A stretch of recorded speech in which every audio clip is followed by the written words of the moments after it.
¿Qué tal? Muy buenos días. Bienvenidos a esta 13ª sesión del curso de optoelectrónica. Hoy vamos a platicar un poquito sobre pues cómo se hace el crecimiento de cristales, cómo se crean, digamos, este tipo de estructuras de las que hemos estado hablando en las sesiones anteriores y demás dispositivos, ¿no? Entonces, bueno, pues como siempre, ¿no? Comenzamos. em,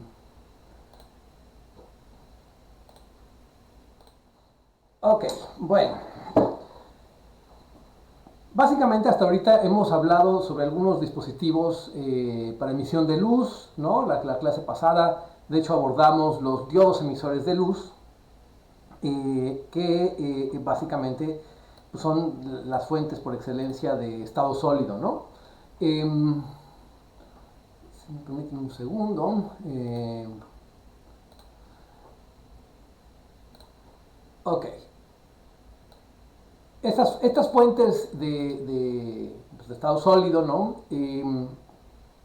Como les decía, bueno, pues básicamente implican hacer la unión entre dos pedazos, vamos a pensar, de semiconductor, uno topado con de tipo N, otro del tipo P, ¿no? Y ya habíamos incluso esbozado un poco cuál es la idea detrás de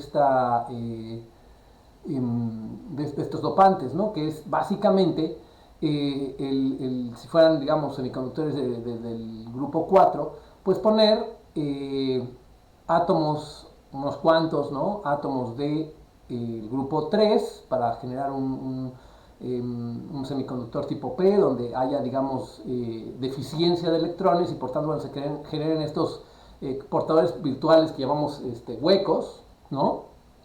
O bien del grupo 5 y entonces que esos donen electrones adicionales y con eso tengamos un exceso de electrones libres y podamos, digamos, generar un semiconductor que llamamos tipo tipo N, perdón. ¿Sale? Ok.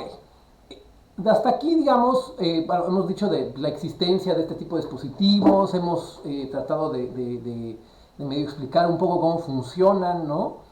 Pero en realidad no hemos hablado nada de cómo hacerlos y ese es un aspecto muy importante y muy interesante. Cabe mencionar que yo no soy experto en crecimiento de cristales, ¿no? Hay gente que, bueno, pues a eso se dedica, digamos, a pesar de que yo, mi formación pues es en cosas de materia condensada y de estado sólido, en realidad, digamos, el crecimiento de cristales en sí mismo pues, es una especialidad y es todo un arte realmente que hay que aprender a lo largo de muchos años y hay gente que, digamos, hace su doctorado en eso y luego hace una carrera alrededor de eso. Y aquí solamente vamos a esbozar un poco las ideas alrededor del crecimiento de este tipo de cristales, ¿no? Entonces, para empezar, digamos, los cristales de arsenio de galio, de silicio, de lo que ustedes quieran, bueno, pues lo primero que hacemos es tratar de crecer cristales en bulto, ¿no? Y de dónde cómo podríamos empezar, ¿no? Bueno, pues típicamente donde empezamos, por ejemplo, para el caso del silicio, es pues con arena del desierto, ¿no? O de una playa, en fin, que básicamente su componente principal es óxido de silicio.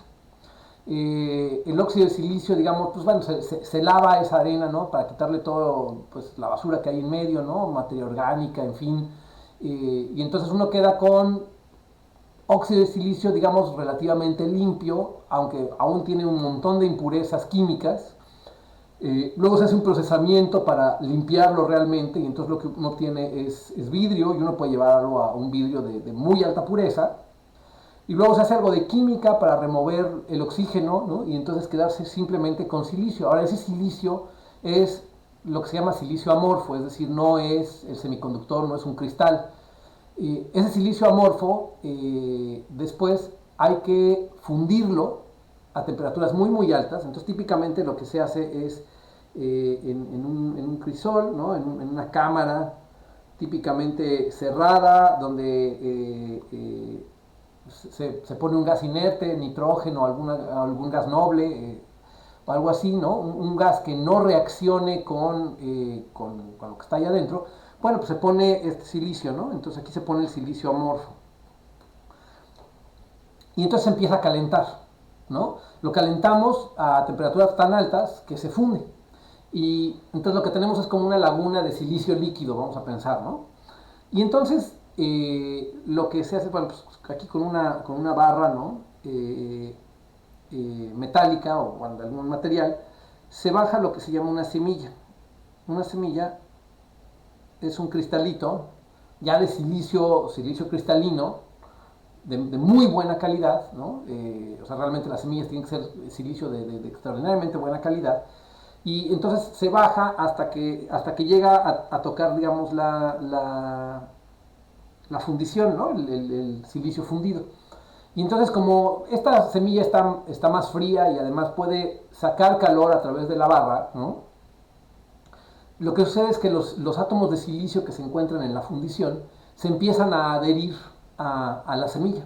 Y se empiezan a adherir justamente siguiendo las direcciones cristalográficas y la calidad, vamos a decir, del cristal original. Es decir, la semilla como que va poniendo el ejemplo, pone un pedacito de cristal perfectamente bien ordenado, con todas sus direcciones cristalográficas muy bien definidas, etcétera, etcétera. Y entonces los átomos se empiezan a pegar y se pegan siguiendo la misma dirección cristalográfica, ¿no? De cada una de las caras ahí. Entonces va generando una especie de, simplemente va agrandando el cristal que ya estaba ahí. Entonces, bueno, haciendo algunos trucos, ¿no? Donde la barra esta se va rotando a cierta velocidad, se va jalando también a cierta velocidad, lo que sucede es que eh, bueno, pues todo este silicio que se va pegando a la semilla, digamos, al rato ya la barra ya se salió, ¿no? Aquí está, digamos, lo que era la semilla original, pero alrededor de la semilla pues empieza a crear lo que se llama un lingote, ¿no? Esto ya es un cristal mucho, mucho más grande que la semilla, ¿no? Que forma así una especie de lingote, como un cilindro más o menos, ¿no? Que por acá está la fundición, ¿no? Entonces aquí en esta interfaz que se encuentra aquí, ¿no? Aquí el cristal sigue creciendo y conforme se va jalando, bueno, pues en esta región que tengo aquí marcada de azul, ¿no? Los átomos se siguen adhiriendo y se sigue creciendo y creciendo y creciendo el lingote hasta que eventualmente, bueno, o se saca por completo de la fundición o bien pues se acaba el silicio, ¿no? Alguna cosa de ese estilo. Entonces, estos lingotes de silicio ya son silicio cristalino. Y típicamente es un silicio cristalino que si se creció con suficiente cuidado, etcétera, etcétera, en una atmósfera bien inerte, el silicio era suficientemente puro, etcétera, etcétera, puede ser un cristal de muy, muy alta calidad y demás, ¿no? Ahora, si uno quisiera hacer un cristal dopado con N o con P, uno puede poner dopantes del grupo 5, del grupo 3, digamos, mezclar en la mezcla esta de silicio fundido, ¿no? Una cierta cantidad controlada por supuesto, de dopantes de un tipo o del otro, y con eso controlar las características de conducción eléctrica, por ejemplo, de este silicio, ¿sale? No solamente el silicio se crece así, casi todos los semiconductores se crecen de esta manera de alguna forma, ¿no? No todos, pero muchos, el silicio, el germanio, el arsenio de galio, en particular el fosfuro de indio, se crecen por este mismo método, ¿no? La diferencia es que, bueno, obviamente eh, se crece, se pone silicio o se pone arsénico y galio en proporciones exactamente iguales atómicamente, ¿no?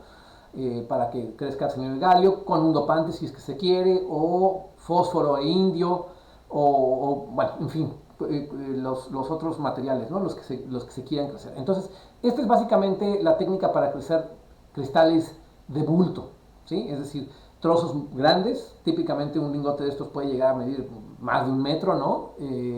Son cosas muy, muy grandes y digamos el diámetro del cilindro pues es de 2, 3, 4 pulgadas, ¿no? Es decir, puede llegar a haber lingotes que tengan un diámetro bastante apreciable.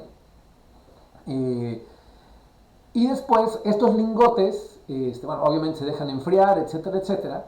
y luego con una sierra de diamante, digamos, queda el lingote, perdón, queda el lingote ahí ya, aquí es donde estaba la semilla, digamos, ¿no? Queda el lingote y con una sierra se rebana en obleas muy delgaditas, ¿no? Y esas obleas son las obleas de semiconductor que probablemente hayan visto en muchas, en muchos documentales, en fin, fotografías en internet y demás.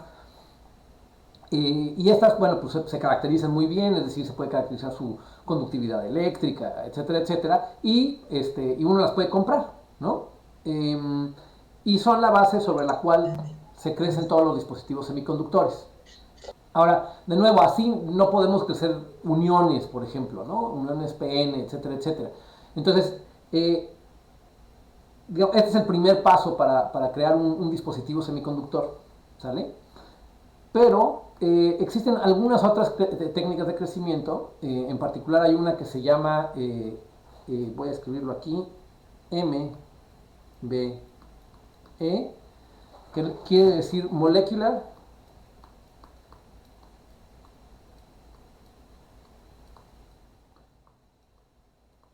Beam Epitaxy, ¿ok? Que básicamente lo que hace es ya parte de que ya se tiene una oblea de estas, ¿no? Una oblea de estas se monta dentro de una cámara de vacío, ¿ok? Entonces aquí es una cámara con un vacío de muy, muy alta calidad, ¿no? Es decir, no hay aire ahí adentro. Ahí se pone la oblea y además se ponen una serie de compartimientos, ¿no? Con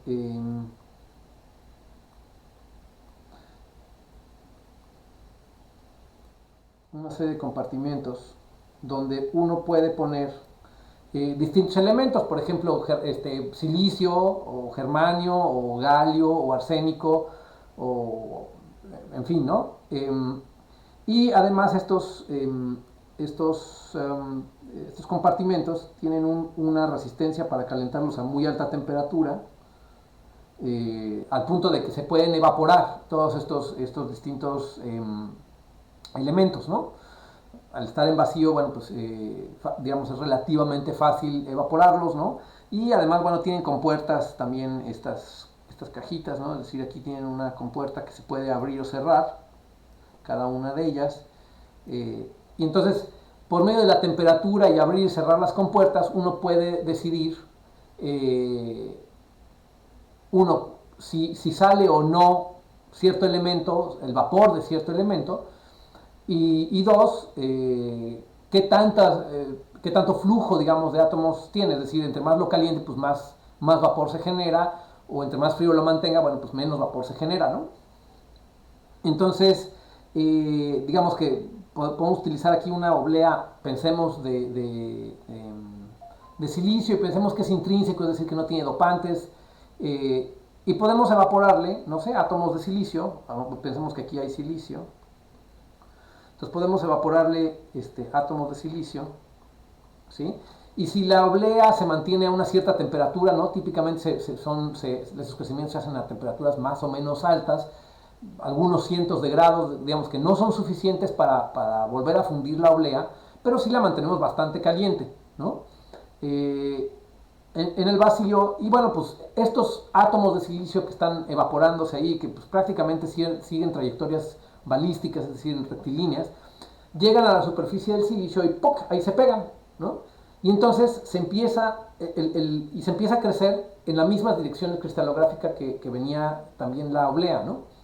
Entonces, esta es una forma de crecer más cristal de manera muy, muy controlada, porque el flujo de átomos aquí se puede controlar con precisiones extraordinarias. Entonces uno va aumentando el grosor, vamos a decir, de la oblea, pero uno puede además, por ejemplo, aquí poner algo del grupo 3 o del grupo 5, ¿no? Tener dopantes y entonces decidir, ok, empiezo a crecer silicio, pero ahorita le empiezo a dejar ir una cierta cantidad, una cierta fracción de átomos de esta fuente que está acá, que ahora los voy a pintar, no sé, de color azul, por decir algo, ¿no? Y entonces la red cristalina empieza a tomar una cierta cantidad muy bien controlada de dopantes. Entonces va creciendo la capa, ¿no? Y estas capas típicamente se crecen del orden de, pues algunos cientos de nanómetros o tal vez unas poquitas micras por hora. Entonces va creciendo muy muy despacito, de forma muy controlada, generando un cristal de altísima calidad, es decir, la calidad cristalográfica de este cristal adicional que va creciendo sobre la oblea. Por supuesto tiene que ver con la calidad del cristal original de la oblea, pero realmente crecen a calidades extraordinariamente buenas, y con una cantidad de dopantes que podemos controlar muy muy bien, ¿no? Y puede llegar un momento en el que detenemos el crecimiento, o sea, es decir, cerramos esta compuerta que se encuentra aquí, ¿no? Y abrimos la otra compuerta que está acá, y entonces dejamos ahora ir dopantes del grupo 5, ¿no? Entonces tenemos una capa del tipo 3 y luego de ahí en adelante tenemos capa del tipo 5, es decir, en la dirección de crecimiento hacemos una unión entre P's y N's, y así es como se pueden hacer, por ejemplo, diodos, ¿no? Ahora, podríamos hacerlo con silicio, pero también podríamos tener una fuente que en vez de que sea de silicio aquí, sea de germanio, por ejemplo, ¿no? Y acá de arsénico. Y de nuevo, controlar muy bien los flujos para que estén fluyendo exactamente el mismo número de átomos de germanio y de arsénico, para que se crezca arsenio de galio realmente, y solo un flujo muy pequeñito de los dopantes adecuados, que ahí ya no necesariamente tienen que ser grupo 5 o grupo 3, sino pueden ser, bueno, hay que elegirlos, hay formas de elegir los dopantes adecuados para cada una de estas aleaciones binarias, donde uno puede controlar muy muy bien la conductividad, es decir, qué tan P o qué tan N hace uno, por ejemplo, una capa de arsenio de galio. Y uno puede tener no solamente 4, sino 5, 6, 7 o 10 fuentes distintas, y entonces crecer aleaciones ternarias, por ejemplo, es decir, germanio, arsénico y aluminio, como la que ya mencionamos la vez pasada, o algunas otras, ¿no? Meter antimonio o algún otro tipo de elementos, y entonces hacer aleaciones donde uno puede controlar el bandgap. Entonces esta también es la forma no solamente de controlar el nivel de dopaje del germanio, del arsenio de galio, por ejemplo, o del arsenio de aluminio, sino también de crecer distintos semiconductores con bandgaps diferentes. E incluso se puede generar gradientes, es decir, se puede ir cambiando suavemente el bandgap, ¿no? No solamente en pozos perfectamente cuadrados, sino además se puede en principio hacer cambios, vamos a decir, lentos, ¿no? Del bandgap, y entonces ir ensanchando el bandgap de manera continua, siguiendo ahí una curva básicamente definida por ustedes. Hay algunos otros detalles, por supuesto, que hay que tomar en cuenta en el crecimiento epitaxial, ¿no? Primero es que lo que uno quiera crecer tiene que tener no solamente la misma red cristalina que la oblea original, ¿no? Sino que además tiene que tener la misma constante de red, es decir, el espaciamiento entre los átomos tiene que ser compatible. Entonces, bueno, claro, si queremos crecer arsenio de galio y encima crecer, por ejemplo, silicio, es muy probable que los espaciamientos interatómicos, ¿no? De la red cristalina del arsenio de galio y del silicio no sean compatibles, y entonces ahí en la interfaz pues, se generan muchísimos defectos y en realidad el cristal no crece bien, y puede ser complicado, si no es que imposible, hacer un crecimiento de ese tipo, ¿sale? Entonces hay otras consideraciones que hay que tomar en cuenta en este tipo de crecimiento.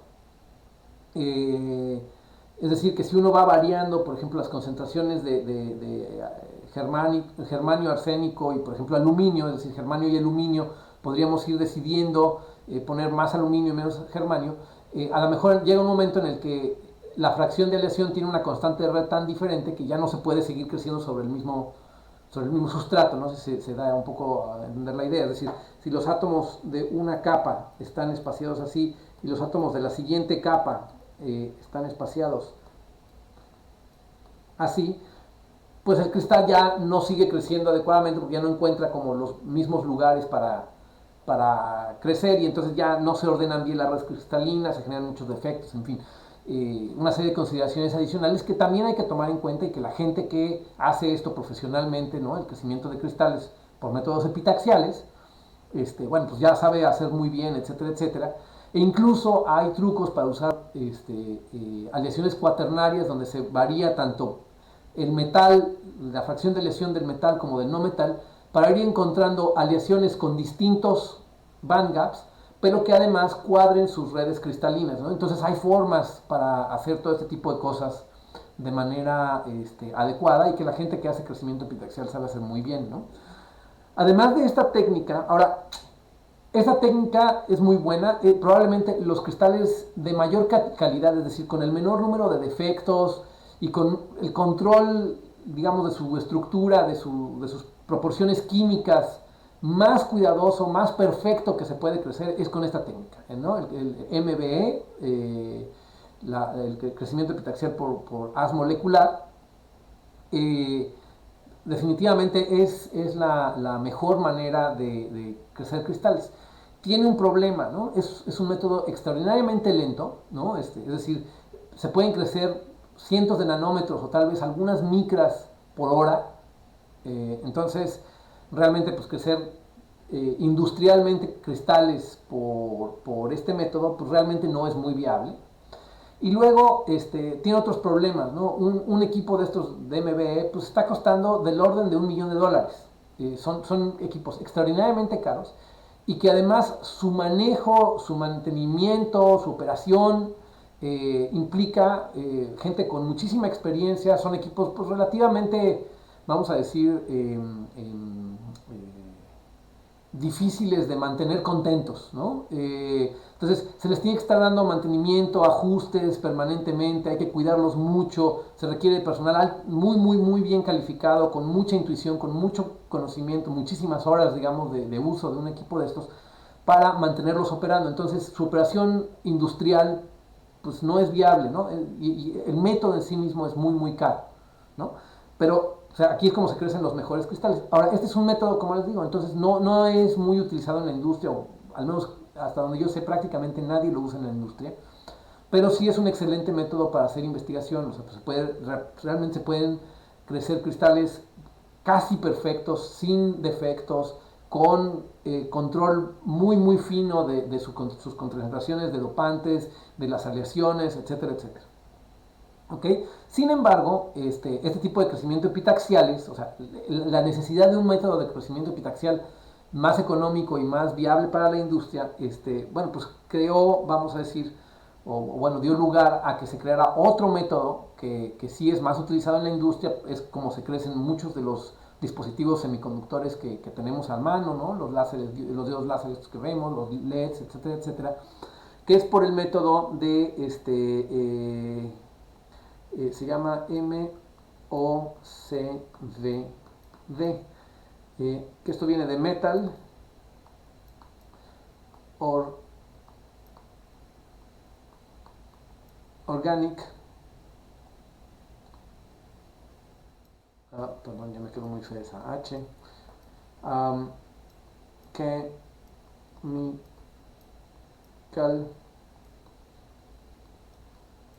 Vapor Deposition.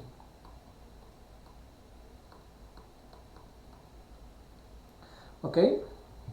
Este MOCVD y muchas variantes que hay alrededor de él es mucho más, digamos, es menos temperamental, es más adecuado para crecimiento industrial e incluso también para investigación científica. Es mucho más económico, tiene algunos defectos también, ¿no? Y opera de manera similar, pero a la vez un poco diferente. Vamos a platicar un poquito cómo funciona este método de crecimiento. Básicamente lo que se tiene es de nuevo una cámara de vacío. Pensemos que es algo así como una especie de tubo, ¿no?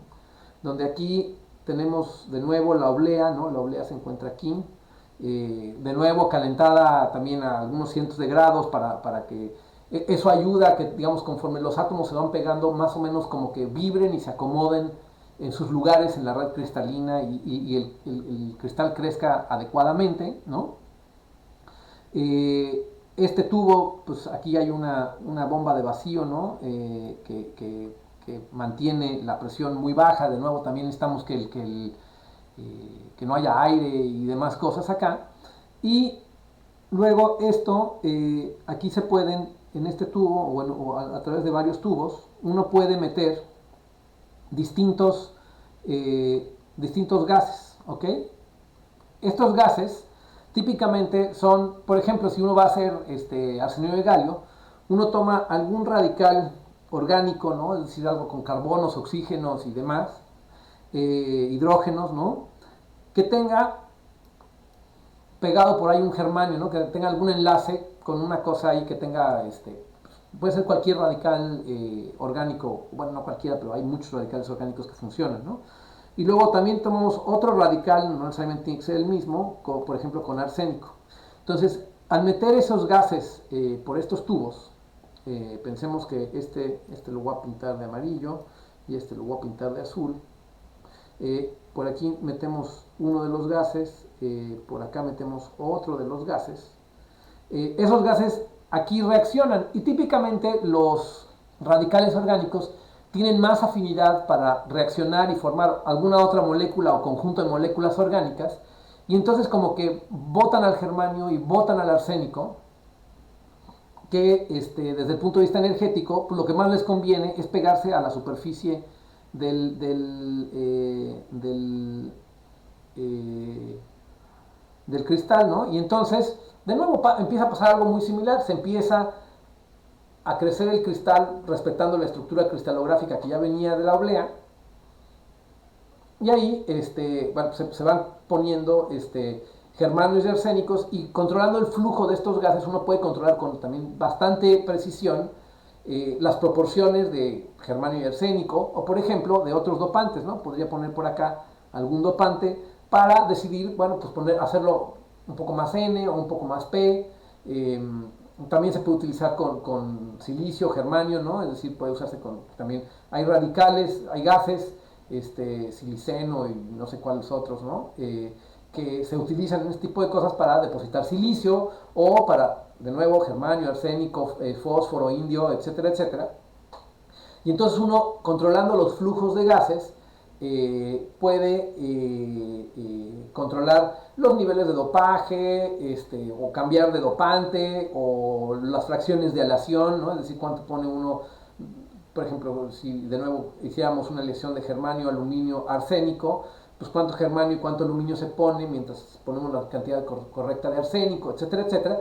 Y entonces crear todos estos, o sea, realmente fabricar todos estos semiconductores que la vez pasada mencionamos, en términos de que, pues, si pudiéramos hacer este tipo de estructuras, podríamos generar pozos cuadrados, hacer diodos, ¿no? Junturas NP, ¿no? Etcétera, etcétera, y crear todos estos dispositivos. Entonces, estos son los métodos por los cuales se pueden pues, crear estas estructuras, en principio arbitrariamente complicadas, ¿no?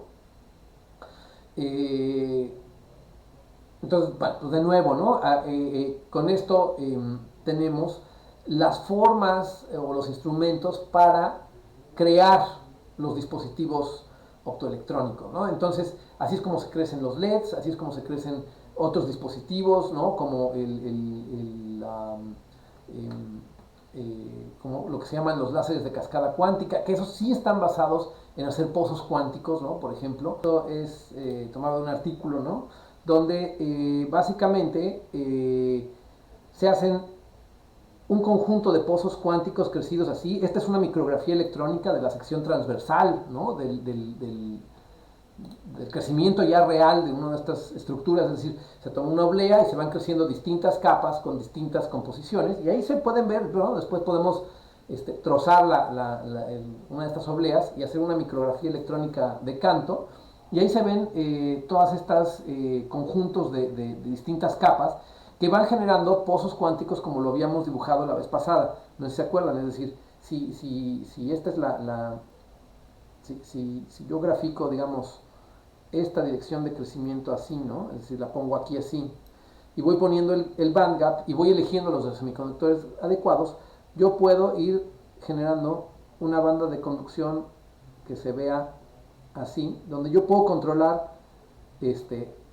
estos anchos, ¿no? Y estas profundidades en principio, jugando con las fracciones de aleación y con los tiempos que dejo crecer el cristal. Y bueno, pues aquí lo podemos ver, ¿no? Acá están, como les decía, esta es una micrografía electrónica, ¿no? Y aquí tenemos incluso una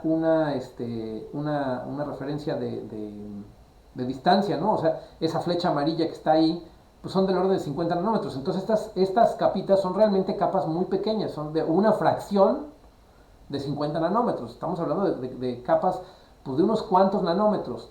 No sé si ahí hay 10 o 15 capas, pues estamos hablando de capas de alrededor de 5 nanómetros cada una, ¿no? Entonces, y como ven, se pueden crecer con muchísimo control, controlando el ancho el espesor de los,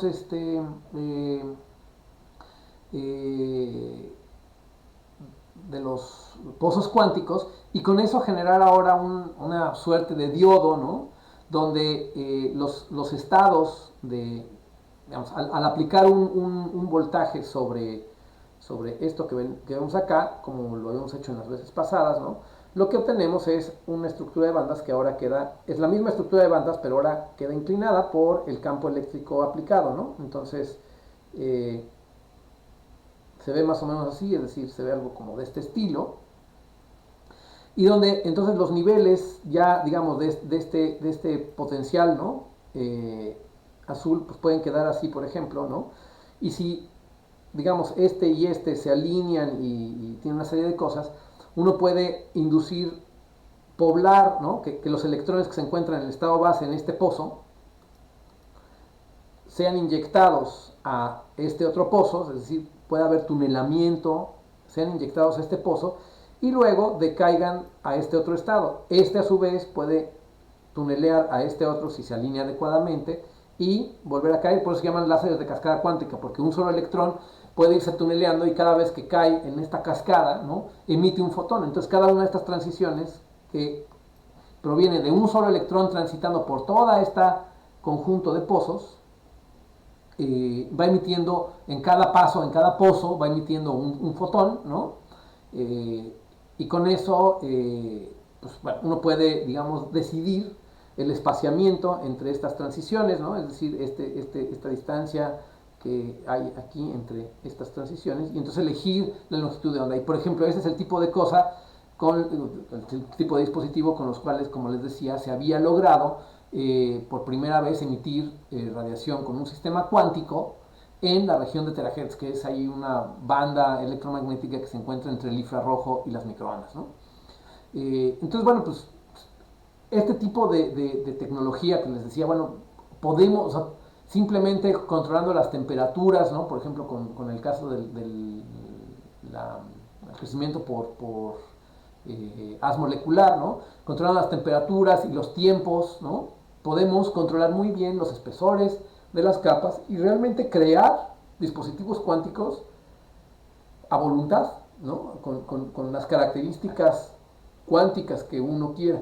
Entonces, eso ha abierto, como les decía, muchísimas posibilidades muy interesantes para crear cualquier cantidad de dispositivos que, no solamente dispositivos optoelectrónicos, sino en muchas otras áreas también, que tienen propiedades que hemos diseñado a voluntad, a pesar de que no necesariamente la naturaleza nos dio los sistemas cuánticos con las transiciones adecuadas. De hecho, hoy en día, por ejemplo, en Estados Unidos, incluso en Europa, en distintas partes del mundo, hay iniciativas muy fuertes, digamos, una buena parte del dinero que se está invirtiendo en investigación se está yendo al desarrollo de tecnologías cuánticas, es decir, cómo crear dispositivos que aprovechen el hecho de que tenemos este tipo de control, no solamente sobre dispositivos semiconductores, sino sobre muchos otros sistemas también, es decir, sobre fotones, cavidades ópticas y un chorro de otros distintos sistemas cuánticos, incluso los estados de spin de distintos materiales o en distintas realizaciones, digamos, materiales, átomos aislados en ciertas redes, etcétera, etcétera.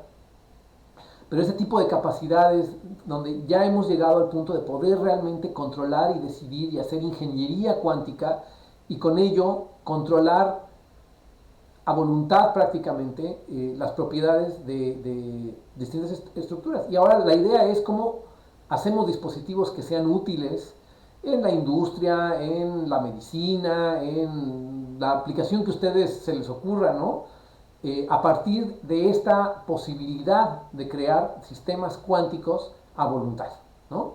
Digamos, ejemplos muy rupestres, bueno, pues son los diodos emisores de luz. Un poco más sofisticados son sistemas como este, ¿no? Que ya realmente, bueno, pues toman y se hacen cálculos para crear las estructuras a modo para que se generen este tipo de